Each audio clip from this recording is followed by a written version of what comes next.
Hey guys, what's up? It's Kevin for Win, and we're back for another edition of Charlie the Legend. And let's just be honest with everybody in the room right now. Charlie the Legend has kind of been on a ventilator since pretty much the launch of this game. It seemed like a very fun concept. It had a pretty decent backing through the Indiegogo phases and everything of the sort. And then things just kind of lost traction. Is it necessarily the developer's fault? No and yes.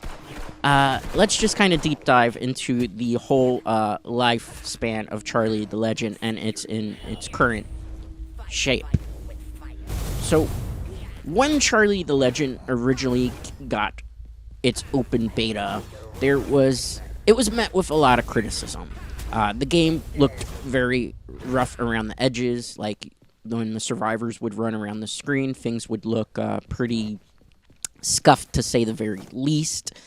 Then on top of that, as the game really in its early stages, Charlie seemed a little bit too overpowered. Now, as people were becoming more and more constructively critical of the game, obviously, the developer was a little bit not too happy with that, and pretty much kind of said some very choice words, which kind of put a lot of content creators, including myself for quite a while, off put by trying to play this particular game. Obviously, as time went on, the developer did a lot of things to try to make amends for the most part. He was embroiled in a really big battle with a popular YouTuber. The incident is very well documented. I'm not going to go on in regards to the details here on this particular channel, but because of that particular instance where he content striked somebody for a constructive criticism video, things had not been looking good. A lot of players refused to get the game.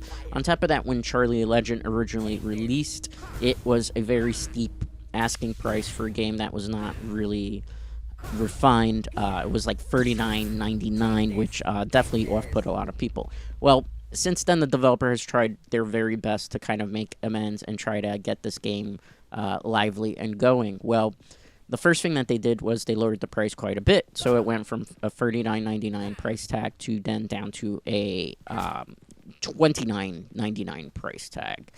The price drop obviously didn't see much traction because people still had the same notion of negative press in regards to everything and had seen beta footage, which didn't make the game look very refined. So, to the credit of the developer, they continued to make changes to the game. They continued to try to refine the AI. They were able to get it so that the survivors, when you're actually playing as Charlie, don't look like they're teleporting around the map. But still, there was no traction as to getting more people to playing this game. So, eventually, what ended up happening was there was a free-to-play version of Charlie the Legend, in which the hope, I believe, for the developer was that they would give access to people on the free-to-play version of the game to survivors, and the ability to also play as just the regular Charlie. You would not have access to any of the cosmetics, and you would only have access to one perk slot and everything of this sort. This was, again, in hopes to try to get people to play the game for free and maybe be able to entice them to being able to buy what is considered the all-access pass, which would then give you access to all the survivors, all the skins for Charlie, and everything of the sort. Unfortunately, again, there was no real traction with that. So now we fast forward to the current state of Charlie Legend, in which a feature that a lot of people were requesting, offline play, was introduced into the game.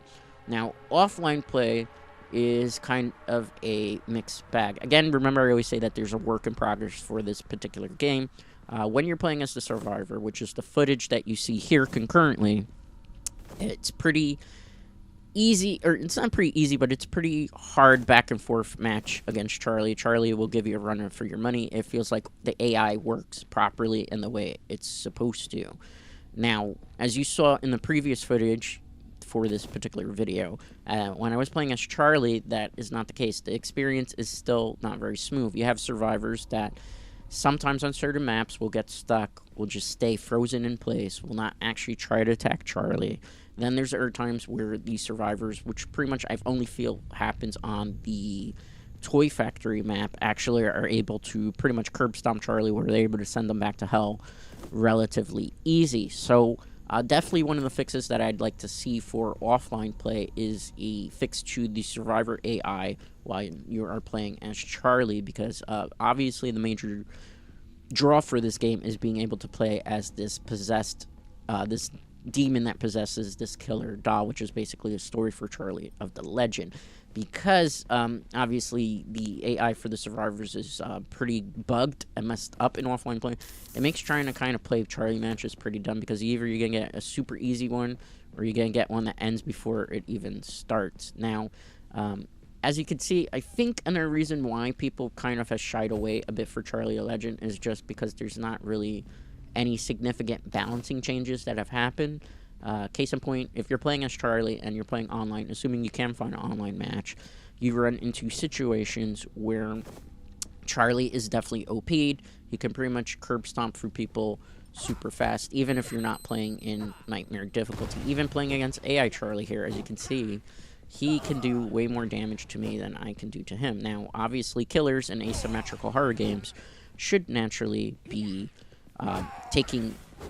killers have to do more damage than the survivors, but in this particular situation, based on his height, sometimes it's even hard to hit him because of his hitbox. It becomes incredibly frustrating as a survivor to go against Charlie, particularly if you're obviously a newer player. Now, when you then jump into the role of Charlie, there is the situation where it just feels too easy on offline, but if you do happen to run into a online match, which is a whole other issue we're going to discuss in a minute, you do have to worry about ping. Now, let me talk about ping here for a thing.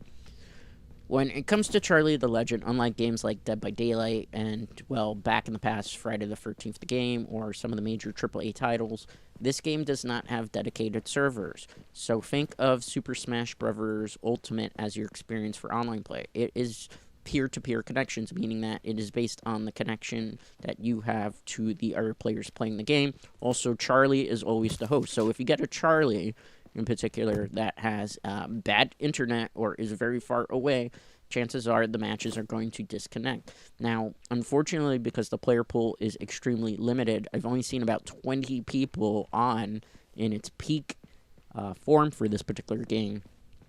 It's incredibly difficult to get an online match. So when you do get an online match, chances are the ping for people is super far off, because they're either in Spain and Europe and you're either here in the East Coast, and it's not the smoothest experiences, and that's where you see a lot of the hiccups happening. So what I would recommend in particular is, if you were still interested in playing this game, even in the free-to-play version, you would need to grab 4 of your buddies, make a room, and do things that way. Now, that won't be hard to even do, because, like I said, online for this game has pretty much dead. People have stopped playing it. People have stopped caring. I've still been playing a little bit offline just because I wanted to get the true experience and get the cosmetics for Charlie that I thought were cool. Apparently, events were planned for this game. There hasn't been any real word on anything as to what's going on after offline mode. When I have gone into the Discord and kind of tried to start up chats and everything of the sort, the developer really hasn't responded to anything, hasn't really given people an update as to what exactly is going on with this game. There have been people who have jumped into the Discord trying to get some type of information as to other things that are going on, like trying to get matches, but obviously people aren't really playing the game, so it's kind of been, Discord for the most part has been kind of unfortunate trying to get anything going in that retrospect. So you got to kind of look at the writing on the wall here. The developer, for the most part, has kind of gone cold in regards to talking to the very small player base that it has. There hasn't been an update in terms of patches for several weeks now since the offline mode went available. There hasn't been any tweaks to any AI. There hasn't been any new content added for the moment, such as like new cosmetics for the survivors, emotes, weapons, anything of the sort that would give kind of incentive to continue to keep grinding. Experience points for matches, still, it feels like it takes a long time to grind to hit certain levels, and considering the lack of a player base, It's really not very incentive-wise to have players wanting to grind in offline just to try to get certain cosmetics and everything of the sort. Obviously, another thing that's kind of annoying is that unless you were the Indiegogo campaign founder, like you had the founder's pack, so to speak, you don't have access to pretty much a wide variety of Charlie skins. So you only have a level 25 skin that activates when you hit level 25 and a level 50. And obviously, if you had done the Halloween event, but unfortunately Halloween's over and there's no way to get it. So, again, it becomes a question of, well, why would you necessarily want to grind levels in a dead game in offline mode if there's no cosmetics really to earn every level, and it's like level 25 and level 50. Overall, I think really what ended up happening with Charlie Legend was that this was a very ambitious idea. Obviously, it had a very rocky beta, which turned a lot of people off. It had some pretty bad PR due to the developer end of things, where they got into a heated battle with a content creator, which made it pretty much damaged the reputation before even people were willing to give it a chance. And, I'm obviously a forgiving person, so I gave it a chance. But because of that, the player base never really caught on.